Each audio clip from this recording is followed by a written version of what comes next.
أعوذ بالله من الشيطان الرجيم بسم الله الرحمن الرحيم الحمد لله رب العالمين والعاقبة للمتقين والصلاة والسلام على رسولنا محمد وعلى آله وأصحابه أجمعين أما بعد السلام عليكم ورحمة الله وبركاته Hürmetli Müslüman doğanlar, Allah-u Tebareke ve Teala muvaffak cumhurun ediyen ve edecek taat ve ibadetlerini de, dua edileylerini de, öz dergahına kabul eyle, kıyamet mahşer gününde rahmet edip radi olan bennelerinin ve Peygamber Muhammed Mustafa sallallahu aleyhi ve sellemin şefaatine nail eyleyen bennelerinden eylenlesin.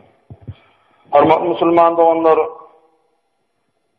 elhamdülillah, üstümüzde Recep ayı, mübarek ay, Recep ayının faziletleri vardı. Geçen Recep ayının başlarında bir iki cumada iyiliğini aydıktık, sevapları vardı. Ve şu ayda mübarek bir giyece koluyla geliyor inşallah. Ma'raç giyeceti. Şu Ma'raç giyeceti vardı başardığımızdan kıyskaça, Kur'an-ı Kerim ve Peygamber Muhammed Aleyhisselam'ın hadislerine göre bir kıyskaça aydık vermekçi esas olan yerlerini. Çünkü Ma'raç giyeceti vardı aytsak uzun bir gurrun, bir yarım saatin içinde aydılayan bir gurrun değil, her katında olan asmanın o gurrunlarken o. Çünkü Kur'an-ı Kerim ve esas bir hadis ve şu Ma'raç giyecetinde qalan ettehiyyatu, yani bizim hemme namazın, nefil olsun, farz olsun, hemme namazımızı orta qadr ve ahir qadr dokman okuyan bir duamız var, ettehiyyatı deyip, şunun bir tercümeti ve manası vardı. Aytmaklıkçı, inşallah hayırlanırsınız deyip umid ediyen. Edi cemaat, ve Ma'raç giycesi 28'ine, önümüzdeki 2. gün oluyor.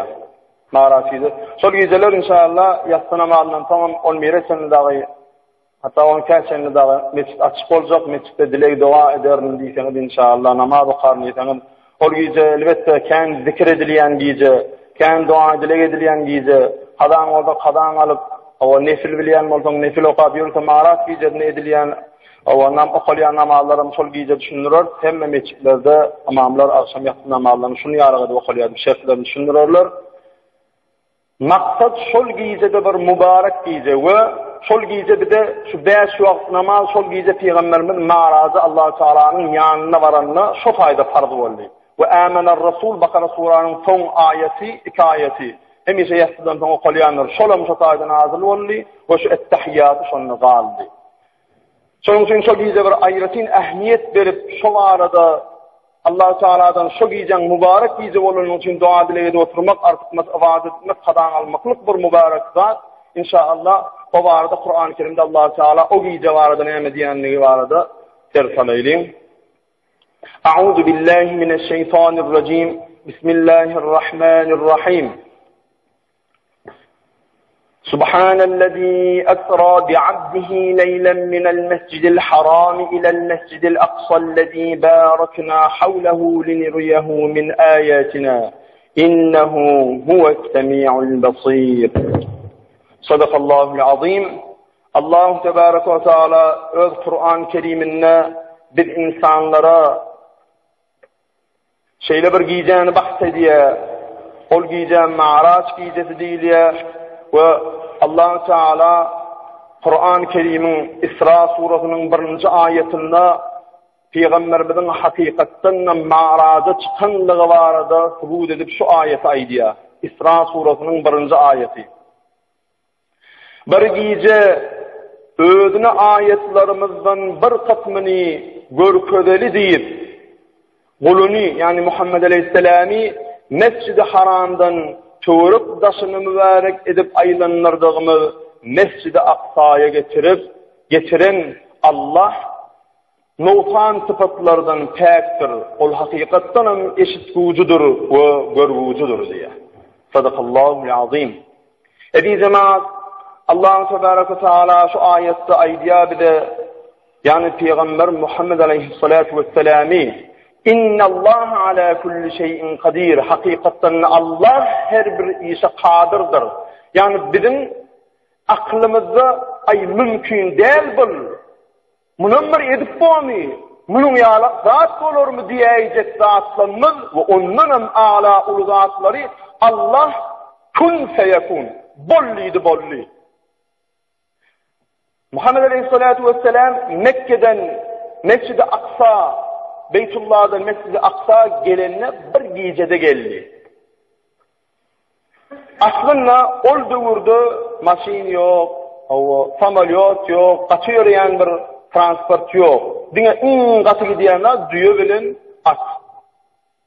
Eşekil düğülü attır ya da piyade yöreliyor. Her bir vakitte Mescid-i Haram'dan yani Kabe'den Mescid-i Aksa, Şimal Yerushalim, İsrail diyen yerlerine, Filistin diyen yerlerine bağışan Mescid-i Aksa. Şuna yürüyecek oradan 40 gece günlüğü diye oluyor ömeri. 40 gece günlüğü.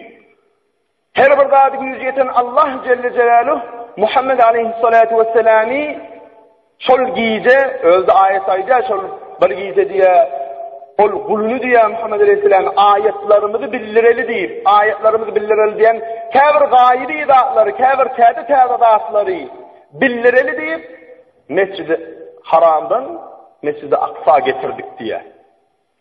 Şu bir gecede oluyor. Bir gecede 40 gece günlük yol yürüyen yolu bir gecede gidiyor. Hatta Allah Celle Celaluhu'nun gücü o kadar tanıtığı, hatabını edip koyuyan bir güç ki bir adam gecesi bile yatırsa yatan yer yıldızı koyuyanlar. Yıldızı. Ve bir iki kattalada açılayan fetleri kapı olayanlar dediği zaman açıp göğürden iki ayağını şeyle oyna hallanası duruyanlar. Muhammed Aleyhisselam öz düşeğinden Cebrail Aleyhisselam gelip tuturup ey Muhammed Aleyhisselatü Vesselam Allah'ın Teala'nın sana salamatı olsun. Allah'ın Teala sana salam etti ve öz kâbir zatlarını bildirmek için, kâbir kudretlerini düşündürmek için seni öz yanına çağırıyor deyip bir lahzede göz açıp yumurtalımda Mekke'den Aksa getirdi. Ve Aksa'dan Sidretül Müntaha asmana uçurdu. Cebrail Aleyhisselam'ın bile asmana geldi. 7 kat asmanın her katını seyretti, seyran etti, görködüllü ve kıt zat bildirli peygamberimize. Bunun için bizim aklımızda ve bizim vaktimizden milyarlarca yıl gerek. Milyarlarca yıl gerek. Ama sonra bir demde şunu şeyle düşünelim. Bir adamına dur, donunu bilene sonsa dağıtlar dövür dünya dudurullu, sonsa dağıtlar Muhammed Aleyhisselam'a görködülli, doğduk cennet tanıdıllı, ondan yine de yerini sözüne geldi, sol gelen vaktinde sonsa milyarlarca yıllık yollar seyranı gelenden son, Muhammed Aleyhisselam'ın düşeği ende tiyanca turup giden düşeğinin yılısı bile gitmedi. Ol hallana tutturunca kapı ende hallana tutmasını da yuvaş olmadı. Yanlar kestayla uğranması geldi. Şol kıyıkacık vaktin içinde her bir işe gücü yeten Allah Celle Celaluhu 7 kat asmanı ve 7 kat asmanın anladığı öz Sidretül Müntaha, öz saplayan yerini Muhammed Aleyhisselam getirdi, cenneti doğduğu tanıttı. Şimdi şu Ma'raç deyilen olay hükümde eğer şu bir gece 40 gece günlük yolu geçenliğini inkar etsin, şübhe etsin, yok vay onu yalanmır zat mı ol bir fantastik Mekke'den Aksa çenden bir sonçu gecelik yolumur Muhammed Aleyhisselam şeydik geçer mi deydin kafir oluyor. Ayeti kafir oluyor. Allah Teala öyle diyor getirdim diye. Ama inni Aksa'dan yok oluyor Allah Teala taraf kalıp ol aralıkta olanlar hadis şeriflerin üstü bilen, sahih hadislerin üstü bilen sabit oluyor. Ne diye zaman Muhammed Aleyhisselam'ın Sidretül Müntaha varyantı aralıktaki gurrunlar ayıtacak olduk. Bu uzun onu inşallah ayırasın o ayıt verir. Muhammed Aleyhisselam Mescid-i Haram'dan Peygamberimiz alıp Mescid-i Aksa getiriyor.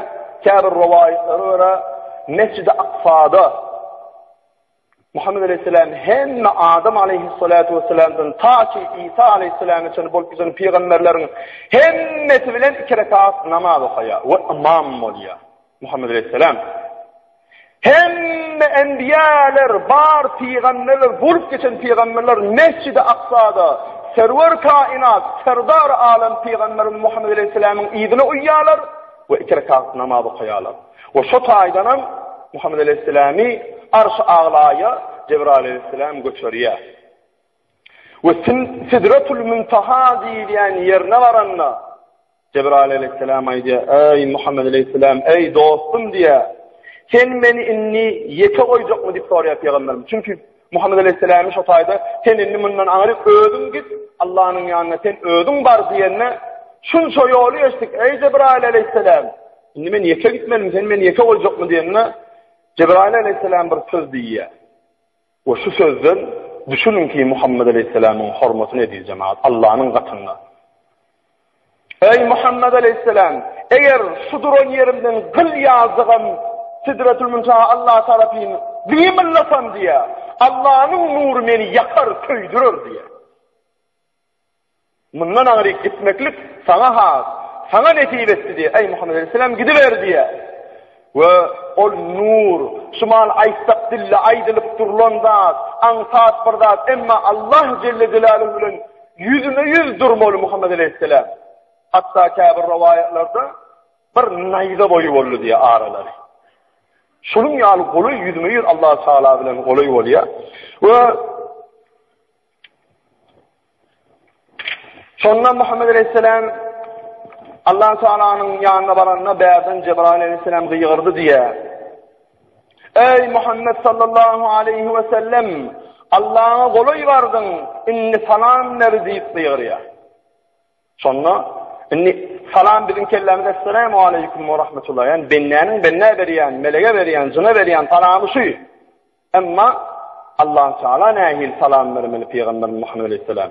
Ana şu sayede Peygamberimiz sallallahu aleyhi ve sellem Allah Teala'ya şöyle diyor. Et-tahiyyatu lillahi ve's-salavatu ve't-tayyibat. Yani et-tahiyyatu diyani dil bilen edilen ibadet edici cemaat. Ve's-salavatu diyani beden bilen edilen ibadet. Ve't-tayyibat diyani de mal dünyan bilen, baylığın bilen sadaka zakat verip edilen ibadet. Peygamberimiz ne diyor? Dil bilen